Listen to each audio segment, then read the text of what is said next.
More work on this nose. So desired end state. I know I could take the toy out of the box and look at it a little bit better. It's probably not even focused there. But that very distinctive nose, that proboscis. Got to get the look of that. So it's a little bit fat, the one I got here. So this is after my first foam sculpture I did, which you can't see in there. I took some pictures and shared them.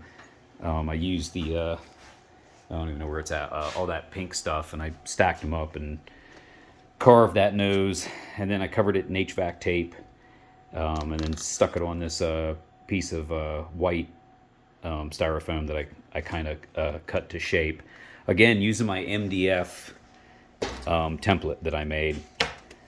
I tell you, the MVP of this Cyclekart build for me right now is MDF and self-tapping screws.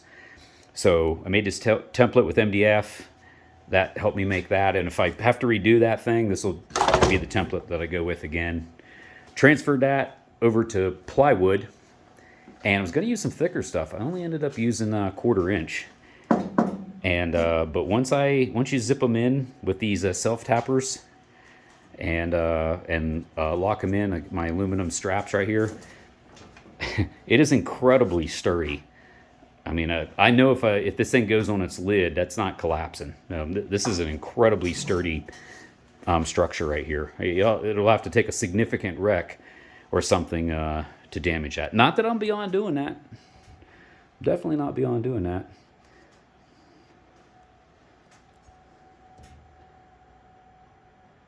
Just to let you see what I did. For this, to get the structure tight, it was a matter of locking in the sides up and down, and then through the front. This piece right here, this trim piece right here, this is what I'll adhere the proboscis to, because that's just cosmetics. There's zero structure, anything to that. And then these side pieces, I've given this little kink to all of them, and that's intentional, so that when this body panel goes on, it'll actually go in behind that. There'll be a little bit of a gap, and that will lock it in. That way from the front, there's no wind or anything that will catch, and when that fiberglass piece goes on, it'll go over this as well, and it'll hide that seam. So that piece will go in behind that. This will end up getting trimmed too. This sticks out a little bit ugly. I just left some excess, but that'll end up going in and going behind all that as well.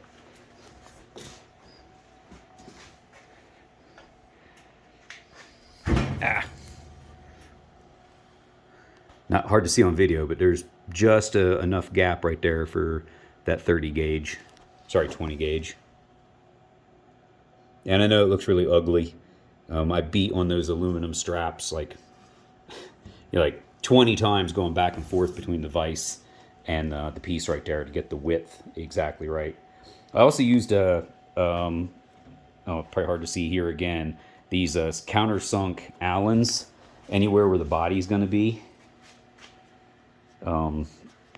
These things, I used M3s. It's a longer one. And that way the heads don't stick up, and then the panel will go flat and flush. I think I used them up here as well. So that way the body, there will be no protrusions from the body other than the head of the daggone rivets there.